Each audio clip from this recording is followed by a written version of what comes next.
Good afternoon, everyone. Tonight I'm just going to show you, or this afternoon, sorry, I'm just going to show you a recipe to make some delicious gnocchi at home.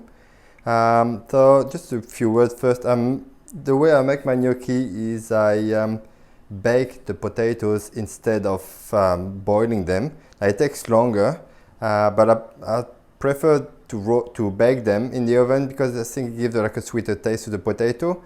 And also, if you boil them, you kind of saturate the potato with water, and then it means that you have to add more flour to the mix, and it makes it a bit more gluggy and a bit heavier and a bit more floury. This way you only have to add a little bit of flour. So what I have here, I have some Sebago potato.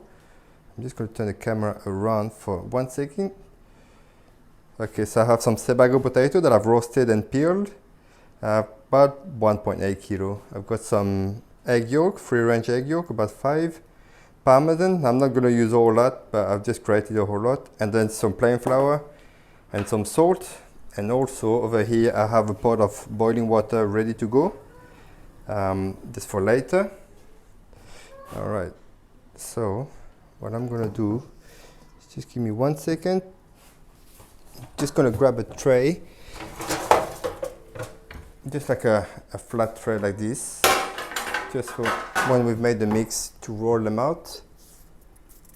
And I've also got just some polenta or semolina, just so I can spray it on the tray so they don't stick. It shouldn't stick really if the mix is right. So what you do, I don't have a potato masher, so I'm just going to use a whisk. Now you can use, I've used Sebago potatoes. You can use Dutch cream or russet Burbank. You want a potato that's quite starchy. I think a lot of people use Desiree potato. I don't like those. I don't like Desiree because I think they still retain quite a lot of water, and they're not. I don't think they're starchy enough for a good gnocchi. And you can also freeze the gnocchi mix once you've cooked them. And once you've made the mix and cut the gnocchi, we're going to blanch them in hot boiling water with a bit of salt. It's just really to like cook out the flour and the egg, because the potato is obviously already cooked. And it's just to, when you drop them in the water, they're going to fall to the bottom, and as soon as they rise to the top, you take them out of the water and then put them in cold water to refresh them, and then take them out, drain them. And you can either, I like to pan fry mine so they're a little bit crispy on the outside, a little bit golden with some butter, and then they're soft in the middle so they got that nice consistency.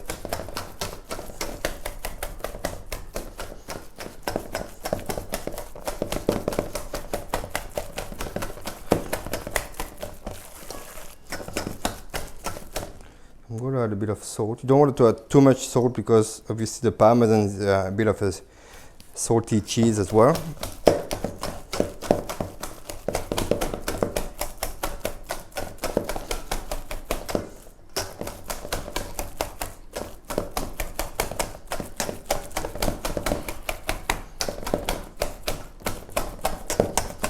So nearly there.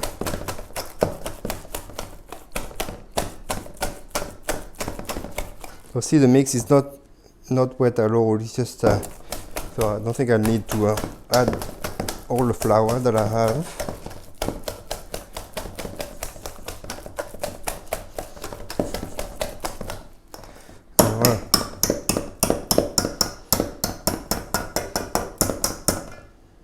So we can get rid of the. And it's okay if you got like a small lumps of potato. I don't mind that at all. That's a bit of texture really.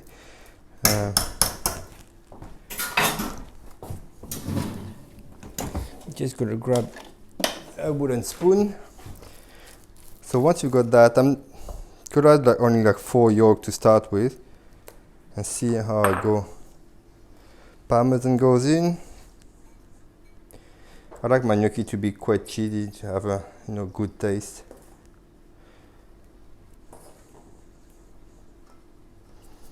We start with that much flour, so not much flour, Laurent. Just see Now the reason why I'm not giving like quantities, exact quantities for the flour, is because like depending on the potato you use, the water content is going to be different. How long you roast them, so I just rather show you the consistency of it, just so you got a better idea. And see, when I mix it, you see if the potato comes off the side and kind of clean, and that's the consistency you're looking for. Might add a little bit more, just because I don't want it to stick.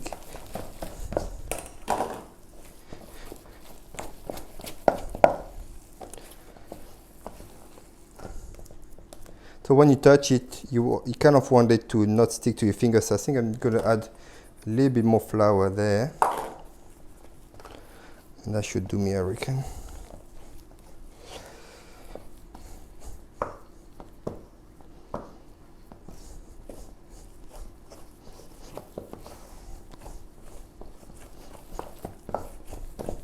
Yeah, that should be alright. So I'm going to put this aside, make a bit more room.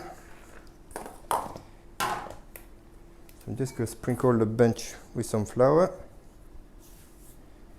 Let me turn the camera around so you can see it. Yep. Alright, so I'm just going to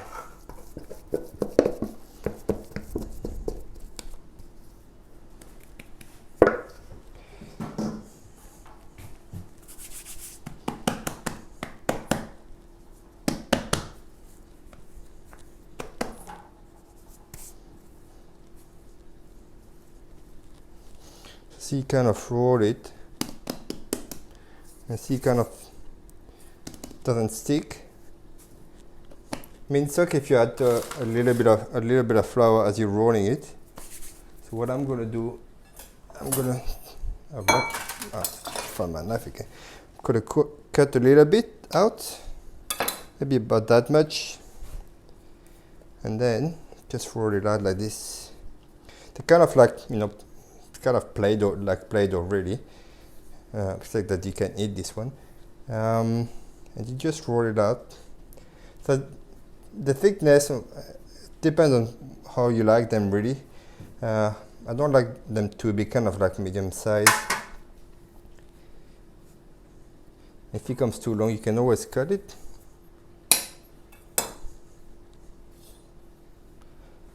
Up, just like so.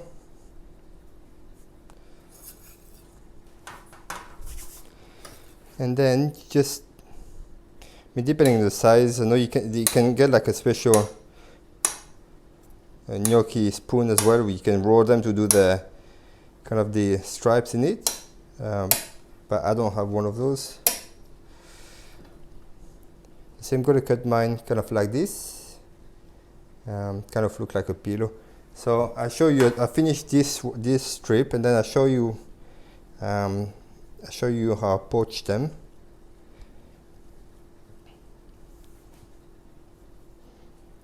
Alright, so you can either freeze them like this, or you can poach them and then freeze it. Alright, so bit of coarse polenta.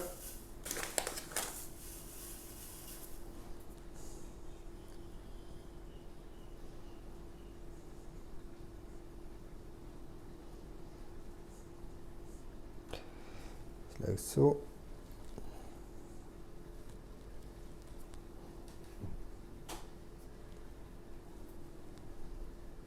Oops.